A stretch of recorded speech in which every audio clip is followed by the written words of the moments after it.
네, 1월 새 첫 장이 시작이 됐습니다. 이제 주간 전망 전략 세우도록 할게요. YG경제연구소 차용주 소장님 오셨습니다. 소장님 어서 오십시오. 안녕하십니까. 지나간 것은 지나간 대로 다 묻어버리고 이제 새 장이 열렸습니다. 오늘 흐름들은 뭐 나쁘진 않은데요. 뭐 오늘의 흐름만 보면 1월에 대한 기대감을 좀 높여도 될 것 같습니다. 좀 범위를 좁혀서 1월 전망 좀 해주십시오.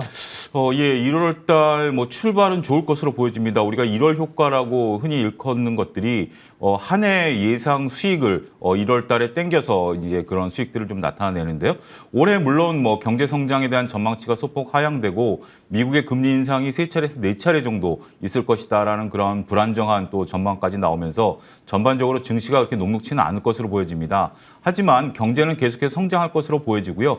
그다음에 뭐 오미크론 바이러스라든지 이런 그 코로나 바이러스 같은 경우는 올해는 꼭 좀 잡혔으면 하는 그런 것들 때문에 1월 효과는 좀 나타날 가능성이 높다. 저는 그렇게 보고 싶습니다. 그렇다고 해서 뭐 드라마틱하게 1월 달에 강력한 장이 좀 나타나기보다는 몇 가지 또 잠재적인 변수가 있죠. 일단은 뭐 삼성전자발 어떤 그 양도세 이슈 이런 것들 때문에 상속세 이슈 이런 것들 때문에 삼성전자의 블록들에 대한 불안감 이런 것들이 상존해 있고요. 두 번째는 전체적으로 봤을 때 LG에너지솔루션이 1월 중반에 이제 들어오죠. 약 한 시총 60조 정도 달할 것으로 증권가에서는 바라보고 있기 때문에 이러한 변수에 따라서 조금 변동성은 있을 것으로 보여지긴 합니다. 그렇다 하더라도 전체적으로 봤을 때 1월 효과는 전체적으로 나타날 가능성이 높지 않겠는가 그렇게 좀 말씀드릴 수가 있겠습니다. 네. 1월 효과 기대감이 있고 반면에 변동성도 있는 그런 흐름이라고 하셔서 역시 뭐 만만치는 않습니다. 또 이제 1월에 여러 변수들이 있는데요. 아무래도 이제 크게 보면 미국의 이제 통화 정책에 대한 그 기대감, 우려들이 있어서요. 5일날 연준이 FOMC 의사록을 공개하는군요. 예, 어떤 얘기들이 좀 나올까요? 예, 일단 뭐 전반적으로 테이퍼링에 대한 얘기, 뭐 이런 것들에 대한 것들이랑 금리 인상에 대한 부분들은 시장에 알려져 있는 부분들이죠. 테이퍼링은 전반적으로 그 전체적인 속도가 약 한 올해부터 300억 달러에 달하는 그런 부분들로 인상이 되고요. 이제 변수는 그건 같습니다. 올해 금리 인상에 대한 부분들이 기존의 3차례에서 일부 그 증권가에서는 4차례까지도 늘어날 수 있다. 이런 것들이 좀 나올 수 있다는 것이 조금 조심스럽죠. 연준 위원들이 이번에 4분이 바뀝니다. 근데 그중에서 3분이 매파적인 스탠스를 취하는 것으로 현재 알려지고 있기 때문에 연준 위원들의 변화에 따른 전반적인 기조가 좀 나타날 것으로 보여지죠. 이에 따라서 금리 인상 속도가 빨라지게 된다라면 이러한 것은 증시에 있어서는 악재가 될 것이다라고 좀 말씀드릴 수가 있겠습니다. 따라서 이번에 발표되는 연준, 그러니까 이제 앞으로도 계속 그러겠죠. 연준의 회의 의사록 발표가 계속해서 증시에 있어서 어떠한 변수가 될 가능성이 높기 때문에 그런 부분들에 대한 꼼꼼한 체크가 필요하지 않겠는가 말씀드릴 수 있겠습니다. 네, 뭐 물가하고 금리는 계속해서 이제 연초에 체크를 해야 될 변수이죠. 네. 다만 이제 그래도 좀 다행스러운 거는 금리 뭐 3번, 4번 올린다고 하지만 가봐야 된다. 네, 예, 실제로 그렇습니다. 그럴지 아닐지는 모르고요. 예. 시기가 언제냐, 6월이냐, 3월이냐를 눈여겨보고 있습니다. 그 밖에 이제 1월 이슈 가운데 CES 2022가 이제 있습니다. 연초에 있는데요. IT 흐름들이 최근에 괜찮죠? 주목할 섹터나 뭐 기업이나 좀 알려주세요. 네, 그렇습니다. 뭐 CES에서 항상 이제 새로운 기술들, 항상 새로운 트렌드들이 발표가 나기 때문에 일단은 뭐 계속해서 규칙가 주목된다라고 말씀드릴 수가 있겠습니다. 물론 이제 뭐 대형 몇몇 그 글로벌 회사들이 코로나 때문에 좀 참석을 안 하고 온라인으로 참석한다라는 그런 얘기들은 있습니다만 우리나라는 역대 최대 400개 회사가 참석한다라는 면에 있어서 우리나라의 기술력을 뽐낼 수 있는 그런 계기가 되지 않겠는가 말씀드릴 수가 있겠습니다.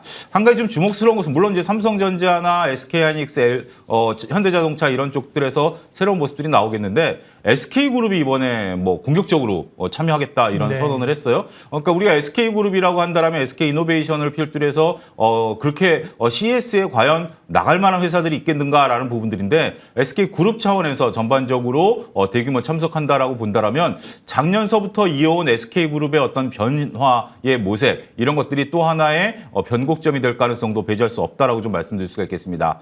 여전히 CES에서 우리가 관심을 갖고 있는 것은 자율주행이라든지 AI 이런 쪽들에 대한 어떤 새로운 변화 이런 것들이 나타나지 않겠습니까? 현대차 같은 경우 미디어 데이를 통해서 새로운 자동차를 이제 발표할 것으로 알려지고 있는데 오늘 뭐 아이오닉 6에 대한 사진들이 뭐 언론에 돌아다니고 있네요.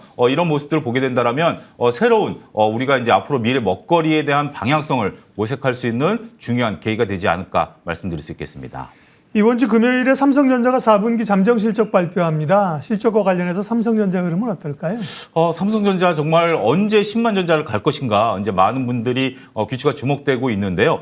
이번에 4분기도 호실적이 계속해서 이어질 것으로 보여지고 미래 전망도 반도체 부분에 대해서는 그렇게 나쁘다라고 말씀드리기는 그런 요소들은 없다라고 말씀드릴 수가 있겠죠. 그렇지만 주가와 실적이 항상 괴리를 보여준 대표적인 주식 중에 하나가 삼성전자다라고 저는 보고 있는데요.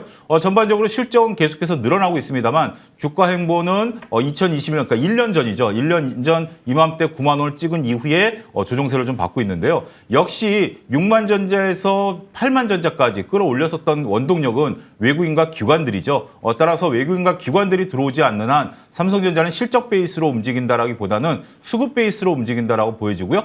따라서 올해 같은 경우는 작년과 좀 다른 형태를 보일 가능성이 있습니다만 역시 삼성전자의 움직임엔 수급이 중요하다 이런 점을 좀 다시 강조드리고 싶습니다.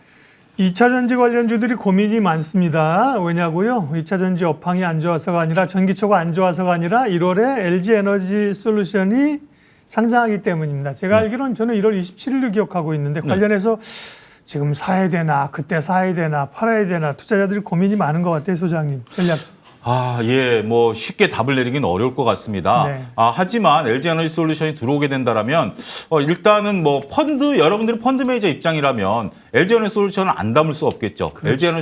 LG 에너지 솔루션을 담는다라면 빼야 될 종목들도 분명 나올 것입니다. 그래서 셀 업체들은 좀 요동칠 가능성이 있고 특히 LG 화학 같은 경우도 요동칠 가능성이 있죠. 시총이 대략 한 증권가에서는 60조 정도 바라보고 있습니다. 어마어마한 규모입니다. 이런 것들이 시총을 좀 빨아들이게 된다라면 여타 다른 관련주들도 조심스러운데요. 저는 2차 전지 셀 업체보다는 아무래도 소재단에 있는 업체들이 향후에는 좋다. 결국 셀 같은 경우는 SK 이노베이션도 현재는 부인하고는 있습니다만 결국 물적 분할로 갈 방향성이 결정이 된 것으로 보여지고요. 계속해서 물적 분할은 증시에 있어서 악재로 보여야 되기 때문에 결국 기업들이 늘어난다라면 그러니까 셀업체들, 그러니까 자동차들의 회사들의 내재화를 통한 셀업체들이 늘어난다라면 결국 수혜를 볼 수 있는 것은 소재단에 있는 기업들이다. 따라서 소재단에 있는 기업들에 대해서는 중기적인 관점에서 계속 모아가는 전략들이 유효하지 않을까 말씀드릴 수 있겠습니다. 예, 지금 얘기한 것 가운데 혹시 또 좀 추가할 필요가 있는 일정하고요. 투자 전략 마무리해 주십시오. 예, 전반적인 일정 이번 주 같은 경우 뭐 특별하게 뭐 월초에 나오는 그런 이슈들은 있습니다. 하지만 뭐 PMI 지수라든지 ISM 제조업 지수라든지 이런 것들은 일상적으로 나오는 건데 1월 달에 나온 것들은 그렇게 큰 영향을 미칠 것 같지는 않습니다. 단지 이제 앞서 언급드렸다시피 1월 5일 날 FOMC 의사록이 공개되기 때문에 이러한 것들에 대한 앞으로 미국의 금리 인상 스탠스를 좀 읽을 것으로 보여지고 있고요. 1월 7일 날 삼성전자와 LG전자의 잠정 실적 발표가 있습니다. 이런 부분들에 따라서 또 한 차례 IT주들의 매기가 계속해서 쏠릴 것이냐 아니냐 이런 부분들로 관심을 가져야 되지 않을까 말씀드릴 수 있겠습니다. 주간 전략 세웠습니다. 1월 효과 기대감은 있지만 변동성도 눈여겨두면서 대응하라는 말씀이었습니다. YG경제연구소 차영주 소장님 함께했습니다. 고맙습니다. 감사합니다.